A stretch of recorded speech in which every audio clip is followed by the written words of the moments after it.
Bonjour Monsieur le Ministre. Bonjour. Je vous remercie d'avoir accepté cette invitation de Télésud pour faire un peu un tour d'horizon dans un nouveau moment de l'histoire de votre pays, du Congo, puisque le président Sassou Nguesso a pris ses fonctions, enfin ou même repris ses fonctions hier, et donc il a annoncé toute une série de changements qui vont s'effectuer. J'aimerais bien qu'on en parle tous les deux, mais d'abord un peu peut-être de votre expérience passée, puisque vous êtes ministre depuis assez longtemps, c'est même une sorte de record de longévité dans un poste aussi important. Comment voyez-vous la conclusion de cette période que vous venez de passer en ce qui vous concerne? Merci beaucoup. Merci de me donner cette opportunité d'échanger avec vous. Donc, non, je veux dire que pour cette campagne-ci, j'ai joué un rôle, oui, aussi, de directeur de campagne adjoint, le deuxième, en charge de la programmation. Donc j'avais sous mon regard, je peux dire bienveillant, les équipes de logistique, les équipes de supports électoraux, pour faire en sorte que, évidemment, tout ce qui pouvait être mis en œuvre apporte les résultats à travers le déploiement du candidat sur le terrain. Donc nous pouvons dire que cette expérience, nous l'avons déjà eue en 2016, où j'assurais aussi finalement cette même responsabilité, la programmation. Bon, de l'expérience de ministre, oui, depuis presque 2012, je suis ministre en charge de l'aménagement du territoire, de l'équipement du territoire aussi, des grands travaux. Et oui, c'est une responsabilité en même temps. On ne peut que, bon, on fait. Et quand on est aujourd'hui dans un pays comme tous les autres pays du monde, en pleine crise, en double crise, on peut dire, la crise économique liée à la baisse du prix sur les ressources naturelles et la crise sanitaire, vous savez que le challenge est encore beaucoup plus important. Mais enfin, la campagne s'est bien déroulée et on peut être satisfait des résultats. Ah oui, vous avez sont une à la élection hauteur de maréchal pour le président. Et il faut dire, il y a aussi, d'abord, au départ, ce qui peut faciliter aussi la réussite de cette campagne électorale, c'est l'aura du candidat, l'aura du président. Un homme d'expérience, au moment où la situation économique et sanitaire est assez difficile dans notre pays, il faut des hommes d'expérience. Il faut la résilience. Quand on a pu assister à un peuple qui a été résilient, il a dit lui-même hier, et devant un certain nombre de mesures parfois difficiles, et que le peuple a prouvé sa résilience, le peuple recherche l'espoir. L'espoir se situe généralement en homme d'expérience. Et vous avez vu hier, la démonstration a été totale, avec presque une vingtaine de chefs d'État pour venir participer à cette investiture. C'est la dimension de l'homme, la dimension internationale, l'aura que porte l'homme. Donc c'est une opportunité pour ce pays, une opportunité pour le Congo. Mais il faut dire aussi que pour la campagne électorale, effectivement, avec l'expérience du président et puis avec l'engagement qu'il y avait autour de la direction nationale de campagne, les conditions ont été créées, de telle sorte que le parcours du territoire puisse être de manière équitable. C'est-à-dire parcourir l'ensemble du territoire, mais faire en sorte que l'ensemble des Congolais participent avec les candidats à l'élection présidentielle. Donc on couple un certain nombre de choses.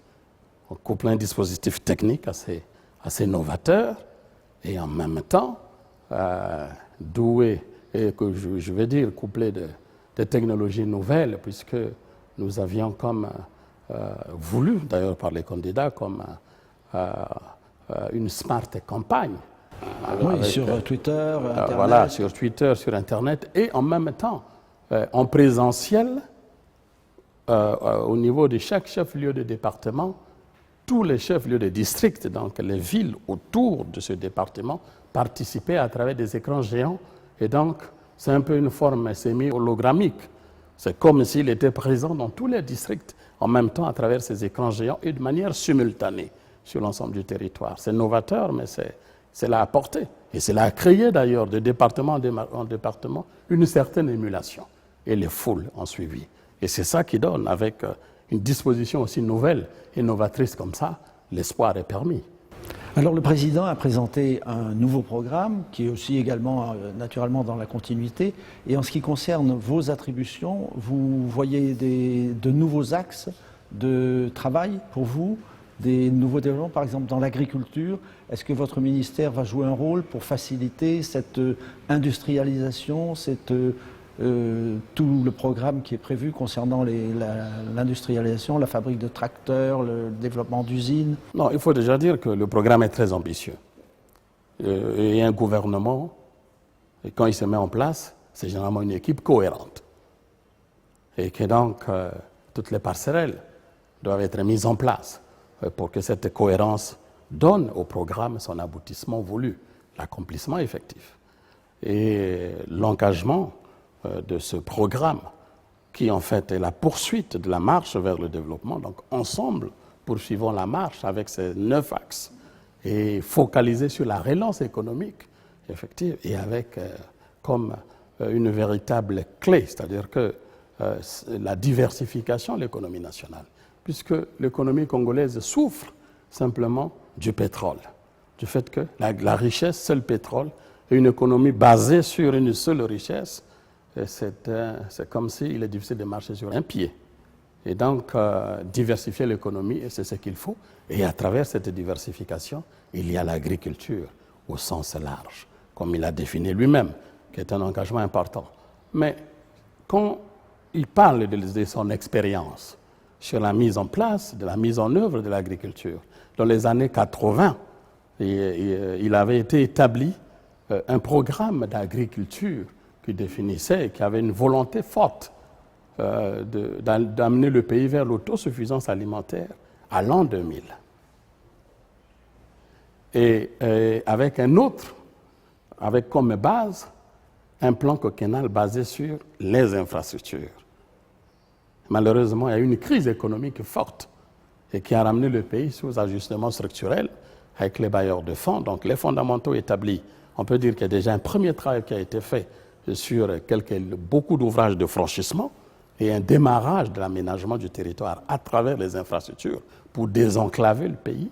Mais malheureusement, la crise économique est venue comme tout arrêter, ralentir l'ensemble des dispositifs, mêler au problème politique d'aménagement vers un certain nombre d'aménagements sur ce que devra être le pays dans son avenir. Donc aujourd'hui, le président, il a d'ailleurs dit que depuis les années 2002, il y a eu un bond important sur la paix, où il insiste, l'unité nationale, qui avait été mise à mal dans les années 97. Et donc, aujourd'hui, avec cette base retrouvée, un effort considérable a été fait au niveau des infrastructures de base, parce qu'en réalité, le préalable au développement sur la diversification de l'économie, que ce soit l'agriculture au sens large ou même l'industrie, ce sont les infrastructures de base. Si vous avez les routes, vous avez l'électricité, l'énergie, et vous avez les télécommunications. Bon, ce sont les fondamentaux. Mais est-ce que vous avez Il a d'ailleurs dit qu'un bond important a été fait, et donc le pays s'est quand même doté d'un minimum, le minimum requis sur les infrastructures de base, en mettant en scène sa vocation naturelle que Dieu lui a donnée d'être au cœur du continent, au centre de l'Afrique, donc dans une position charnière entre le sud et le nord du continent. Donc en faisant en sorte que le pays s'ouvre sur les autres pays. Aujourd'hui, il y a des actes de communication aujourd'hui qui permettent au pays d'avoir des voies de communication vers le Gabon, vers le Cameroun, un pont éventuellement dans les ambitions de demain entre Brazzaville et Kinshasa, donc vers la RDC, une route vers l'Angola et une autre qui est en développement avec un projet important que nous appelons le corridor de développement numéro 13 vers la RCA. Et donc quand on est doté de ça, plus les atouts naturels qui sont évidemment le transport fluvial, la navigation fluviale, les conditions à ce moment-là sont réunies pour développer l'agriculture au sens large, pour ramener, produire dans les centres intérieurs, ramener vers les centres de consommation. Et ce préalable étant en train d'être levé, effectivement, l'agriculture aura son sens. Oui, mais vous avez quand même un grand problème qui est celui du financement. Parce que là, la situation est assez difficile. Enfin, pas seulement pour le Congo. Absolument. Mais vous voyez, c'est 342 000 km² avec autant de terres arables. À la limite, c'est 2 ou 3%, peut-être maximum, mais 4% de ces terres arables qui sont cultivées. Le reste est à perte de vue. Et naturellement, quand vous voyez que tout est vert, c'est simplement la nature qui a son existence. Et c'est là l'Afrique verte, comme le président l'a dit hier. Bon, parce que souvent on a tous les regards sur l'Afrique noire, mais elle est verte aussi. Quand vous voyez tout ça, c'est une opportunité pour le reste du monde. Nourrir le monde est l'ambition de tous. Et cette terre est une terre d'opportunité. Et donc, ça, c'est une richesse. Quand on émet effectivement une approche nouvelle des financements innovants, des partenariats publics-privés et l'ensemble des mécanismes qui facilitent avec l'amélioration du climat des affaires, mais je peux vous rassurer qu'au centre, l'investissement privé jouera un rôle important, que ce soit dans le développement agricole, que ce soit dans l'industrie, pour autant que les pouvoirs publics accompagnent cela. C'est ça qui est dans le projet de société du président. Donc en réalité, les financements tant recherchés, ce n'est pas toujours la recherche rigide de l'argent pour faire quelque chose, mais c'est l'opportunité et les facilités, la garantie qu'on présente à un partenaire. De voilà, vous avez des terres et des terres pour lesquelles vous pouvez développer des activités agricoles avec nous dans un système gagnant-gagnant. Les conditions seront réunies. Et puis, l'État peut avoir un regard, et d'ailleurs le président l'a dit, sur tous ces jeunes qui ont parfois des projets, des petits projets, qui recherchent peut-être pas grand-chose, mais qui recherchent un appui, des appuis financiers, des microcrédits par exemple. Et même l'État, par des fonds de garantie, peut appuyer ces jeunes à travers un projet structurant, un projet important et précis, et les accompagner dans la mise en œuvre de cela. Et l'État aussi, dans un système de ces grands projets structurants de l'agriculture, peut choisir un certain nombre de plateformes d'irrigation, de structuration. Nous avons des plateaux importants ici, comme à la vallée du Niari, comme le plateau Bateke, comme on le dit. Lui-même l'a dit, si vous ramenez, vous irriguez ces terres et vous les mettez à la disposition de ceux qui ont des projets précis, avec un suivi assez rigoureux, nous arrivons à coup sûr au résultat. Il y a d'ailleurs une expérience de jeunes sur ce que nous appelons les incubateurs agricoles, mettre sur un terrain un certain nombre de jeunes avec quelques activités agricoles précises et attendre le résultat d'abord pour amener le pays à ne plus importer, à s'autosuffire pour essayer de vivre et au besoin exporter par la suite. Et donc c'est autant d'atouts. Et donc quand on se met ensemble, dans le domaine des infrastructures, quand vous regardez la configuration mondiale et les financements qui existent à travers le monde, il y a beaucoup d'argent à travers le monde. Il faut créer les conditions. Justement, pour drainer cela. Ouais, justement, c'est la question que j'allais vous poser à propos de ces financements et de ces partenariats. Est-ce que la France joue un rôle important, à votre avis, peut jouer un rôle? Est-ce que ce sont plutôt les Chinois vers qui vous vous tournerez pour ces partenariats? Comment est-ce que ça va se passer? Tout le monde joue un rôle important. Vous savez que, bon, je vous le dirai de manière claire et peut-être ça peut paraître un peu péjoratif. Certains disent parfois que l'argent n'a pas d'odeur. Et souvent, la couleur n'est pas si bien définie, même s'il y a le billet vert. Voyez. Mais en réalité, le Congo a toujours entretenu, à travers cette politique du président, une diplomatie économique forte, des liens et des relations avec tous les pays de manière gagnant-gagnant pour le bien de ce pays et aussi de la coopération. Donc, nous travaillons déjà, par exemple, en parlant de la France, nous travaillons beaucoup avec l'Agence française de développement sur un certain nombre de projets. Vous voyez le projet de la Corniche, tout le long de Brazzaville. Effectivement, c'est avec l'Agence française de développement que nous avons réalisé ce projet. Nous avons des projets avec eux sur l'assainissement des grandes villes, Brazzaville et Pointe-Noire. Donc vous voyez, on travaille toujours ensemble. Il s'agit aujourd'hui d'aller au-delà, d'accompagner le pays à la recherche des financements innovants pour des projets des jeunes, accompagner les PME, les jeunes entreprises, même les TPE, les très petites entreprises. Tous ces jeunes, les accompagner vers la mise en œuvre, au moins, de leur ambition, qui concourt effectivement à ce que recherche le président dans Ensemble poursuivons la marche. Donc les conditions sont réunies, que ce soit aujourd'hui les partenaires chinois, que ce soit les partenaires indiens, avec qui nous avons l'électrification rurale, par exemple. Donc, nous sommes ouverts à ce que ce pays ait sa chance. Alors, tout à l'heure, vous avez mentionné dans les grands travaux le fameux pont Kinshasa-Brazzaville. Alors ça, en tant que néophyte, j'aimerais bien savoir pourquoi il n'existe pas encore. Parce que ça paraît évident de construire un pont comme ça. Vous savez que le projet pont-route-rail sur le fleuve Congo, entre Brazzaville et Kinshasa, d'aucuns pensent que c'est un projet entre le Congo, ici, la République du Congo et la République démocratique du Congo. Non, c'est au-delà de ça. C'est un projet africain. C'est un projet de l'Union africaine, organisé par ce qu'on appelle le NEPAD. C'est un projet africain. Et aujourd'hui, on peut dire, peut-être chaque chose en son temps, nous pouvons même dire que les conditions sont véritablement réunies. Peut-être que Dieu sait faire les choses aussi.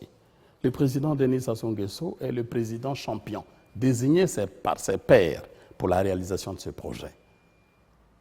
Et ces pairs, évidemment, c'est les chefs d'État des pays africains qui ont aujourd'hui à leur tête le président en exercice de l'Union africaine, qui est le président de la RDC, Félix-Antoine Tshisekedi. Vous voyez? Et donc, les deux se retrouvent devant ce dilemme de réaliser ce projet pour le bien de leurs deux peuples, mais pour faire en sorte aussi que l'Afrique, en réalité, trouve son salut.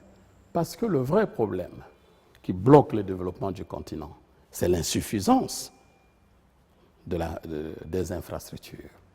C'est le fait qu'il n'est pas possible, comme on voit en Europe, où on peut partir de l'Est de l'Europe jusqu'à l'Ouest de l'Europe, ou du Nord vers le Sud, en utilisant soit les voies routières, soit le chemin de fer. On n'est pas obligé de rechercher l'avion. Mais l'Afrique n'est pas encore à ce niveau. Et donc, les infrastructures sont une véritable base. Et si nous voulons envisager effectivement ce qui est dans la vocation de l'Union africaine dans sa partie économique, c'est de faire ensemble en sorte qu'il soit possible de quitter Tripoli, donc tout au nord de l'Afrique, et d'atteindre le cap au sud de l'Afrique. Mais il faut passer par où?